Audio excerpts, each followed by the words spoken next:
very happy that tonight the Hannah Arendt chair of ETS actually speaks about Hannah Arendt. Judith Butler is well known. I think last time I checked you had 1.5 million websites, probably pro and con, as it could be. She is known in the world, in my view, which might not be the right one, as somebody who is able to support affirmation without labeling. I think her fight is against the labeling of whatever is the human condition without giving up the vita activa.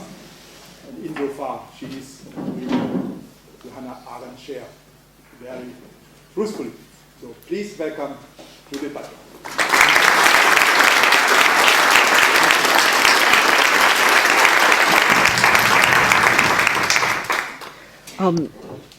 Thank you very much. I'm hoping you can hear me. You need it closer. You need it stronger. Okay. It's been a long day already. I hope to talk this evening about Hannah Arendt and the notion of responsibility, and to focus on what it might mean to keep company with oneself. Some of us went over some of the passages in her writings on moral philosophy this morning. Those of you who have been in my course will be familiar with a fair amount of what I have to say, but I'm hoping that some of it will be organized a little differently, or produce some new thinking nevertheless. In some ways, my remarks have to do with the domain of ethics, broadly construed, and I think we might see that Arendt's entry into ethics and the specific arguments she offers are bound up with the sphere of politics and even unthinkable without it. To be more precise, it's not only that ethics is unthinkable outside the domain of the political, but that thinking itself depends on the complex intertwinement of the two. Thinking is a difficult topic to pursue in relation to her work, since the work is an example, an enactment of thinking, even an example of a certain dialogism without which thinking is impossible. But the failure to think is precisely the name of the crime that Eichmann commits.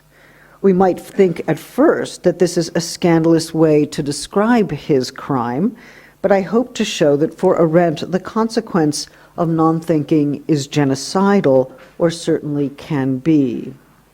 Of course, the first reaction to such an apparently naive claim may be that Arendt overestimates the power of thinking, or that she holds to a highly normative account of thinking that does not correspond to the various modes of reflection, self-muttering, and silent chatter that goes by that name. I hope to consider this problem in what follows, especially in light of her conception of the self and of sociality. But for now, I simply want to underscore the centrality of Eichmann in Jerusalem, published in 1963, originally a series that she wrote for The New Yorker, for many of the most important philosophical questions that preoccupied her in the subsequent years. What is thinking? What is judgment? What is personal responsibility under conditions of coercion? What is action? And even more fundamentally, who am I and who are we? As you doubtless know, although Arendt agreed with the final verdict of the trial in Jerusalem, that Eichmann should be condemned to death, she quarreled with the reasoning put forward at the trial and with the spectacle of the trial itself. She thought the trial needed to focus on the acts that he committed, acts which included the making of a genocidal policy. She did not think that the history of anti-Semitism, or even the specificity of anti-Semitism in Germany, could be or should be tried. She objected to Eichmann's treatment as a scapegoat. She criticized some of the ways that Israel used the trial to establish and legitimate its own legal authority and national aspirations. She thought the trials failed to understand the man and his deeds. The man was either made to stand for all of Nazism or for every Nazi, or he was considered the ultimately pathological individual.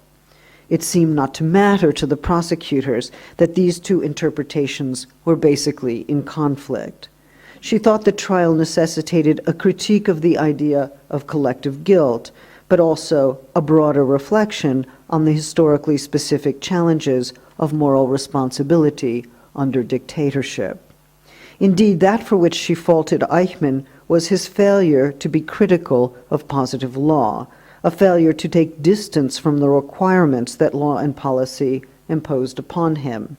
She faulted him for his obedience, his lack of critical distance, his failure to think. She faulted him as well for failing to realize that thinking implicates the subject in a sociality or plurality that cannot be divided or destroyed through genocidal aims. In her view, no thinking being can plot or commit genocide.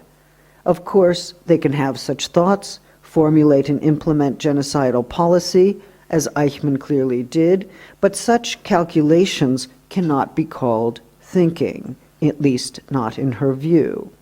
How, we might ask, does thinking implicate each thinking I as part of a we, such that to destroy some part of the plurality of human life is to destroy not only one's self, understood as linked essentially to that plurality, but to destroy the very conditions of thinking itself? Many questions abound. Is thinking to be understood as a psychological process, or as something that can be properly described? Or is thinking, in Arendt's sense, always an exercise of judgment of some kind, and so implicated in a normative practice? If the I who thinks is part of a we, and if the I who thinks is committed to sustaining that we, how do we understand the relation between I and we, such that thinking as a kind of judgment has implications for the norms that govern political life? Arendt's book on Eichmann is highly quarrelsome. It's probably worth remarking that she's not only taking issue with the Israeli courts and with the ways in which they arrived at the decision to punish Eichmann to death, but she's critical of Eichmann himself for formulating and obeying a noxious set of laws.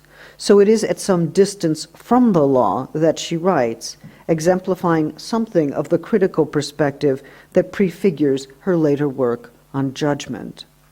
One rhetorical feature of her book on Eichmann is that she is, time and again, breaking out into quarrel with the man himself.